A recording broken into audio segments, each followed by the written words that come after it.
The Georgia Bulldogs were quite active in the transfer portal this offseason and brought in a total of 10 transfers to bolster the roster in 2025. Plenty of portal additions have come through Athens in recent years and become key players, whether that's Trevor Etienne, Dominic Lovett, Tyke Smith, or Darion Kendrick. In this video, we'll look at 4 transfers from this year's class who could wind up becoming big-time players for the Bulldogs in 2025.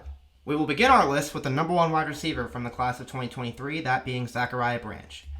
Branch transferred to Georgia after 2 years at USC that saw him catch a combined 78 passes for 823 yards and 3 touchdowns. Branch also recorded 1 rushing and 1 punt return touchdown in his time at USC. Georgia's receiving core was notably pretty bad in 2023 and led the entire FBS in drop passes last year with 36, quite infamously. It never really felt like their receivers were in sync with Carson Beck at all, and poorly timed drops killed their momentum multiple times last season. The Bulldogs needed help at receiver wherever they could get it, but especially in the slot. Dominic Lovett entered the draft after a disappointing 2024, and Anthony Evans transferred to Mississippi State around the same time Branch announced he was coming to Athens.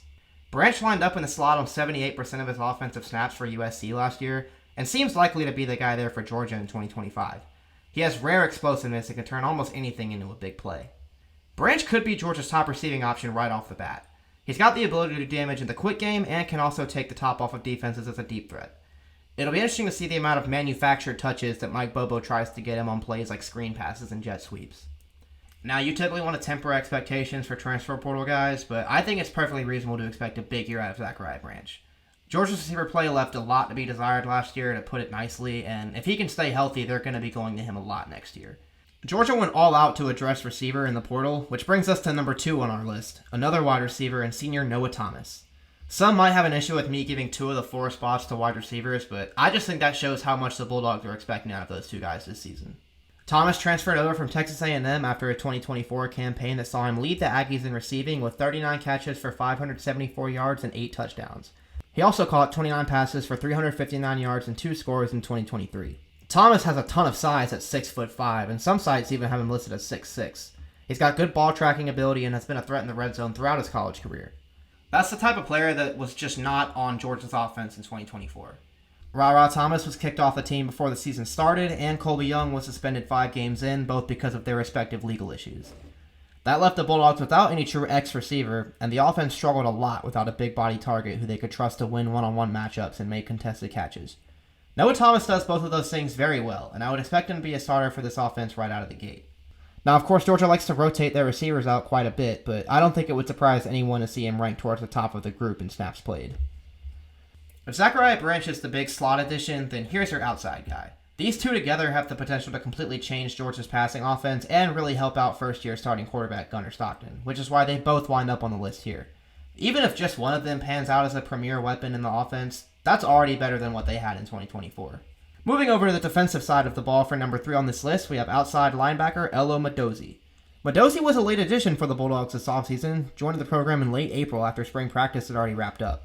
At outside linebacker, the Bulldogs lost Jalen Walker, Michael Williams, and Chaz Chambliss to the NFL this offseason, while Damon Wilson and Samuel Mpemba both surprisingly transferred.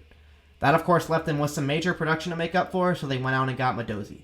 Madozie is coming off a 34-tackle, 6.5-sack sophomore campaign for Army, which, though it came against weaker competition, gives him more statistical college production than anyone else in Georgia's edge room, which is pretty inexperienced.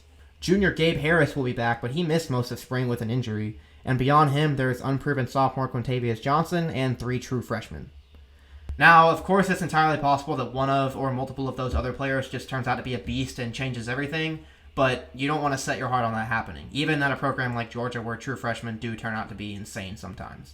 As one of the 2 edge rushers on the team with game experience, Georgia needs Madozie to make an impact right away. That's a lot to ask of a guy who didn't even play spring ball with a team, but it's just a situation.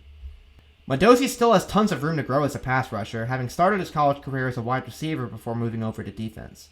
He's definitely still a bit raw since he's new to the position, but he grew a lot between his freshman and sophomore year and could take an even bigger jump at Georgia. Kirby Smart has already said that people are going to know his name before the season's over, and we could definitely see Elo Madozie end the year as one of Georgia's most impactful players. Our final member of this list is another late transfer, this time back on offense, running back Josh McCray, who joined the Bulldogs in April after 4 years at Illinois.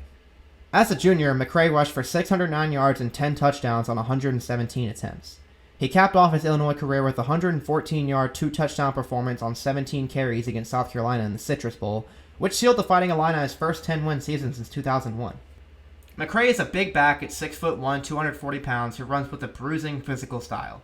That wasn't a player that Georgia really had in its backfield at all last season, with Trevor Etienne, Nate Frazier, and Cash Jones all being much lighter backs by comparison. The addition of McCray could really help out Georgia in short yardage and goal line situations, while also giving a nice foil to Frazier. Roderick Robinson has a similar build to McCray and could definitely serve a similar role, but injuries have hampered his career, and it's tough to say at this point if Georgia can really ever rely on his body to hold up, unfortunately. McCray missed the start of fall camp with what is being reported as an illness, which is definitely not great for someone who already joined the team pretty late and has a lot of catching up to do as it is.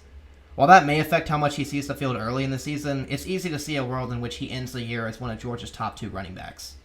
Though he's never had more than 117 carries in a season, he has 4 years of playing experience under his belt and a physical style that Georgia sorely lacked last year. The Bulldogs will need a solid season from McCray if they want their running game to bounce back in 2025.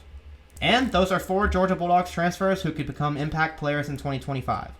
Please like this video if you liked it, and subscribe to Georgia at the Voice of College Football. We do a live show every week on Mondays at 7 p.m., and we would love to have you there with us as we get closer to the 2025 season. So, thank you for watching, and please consider sticking around with us if you love the Dogs. Have a good one.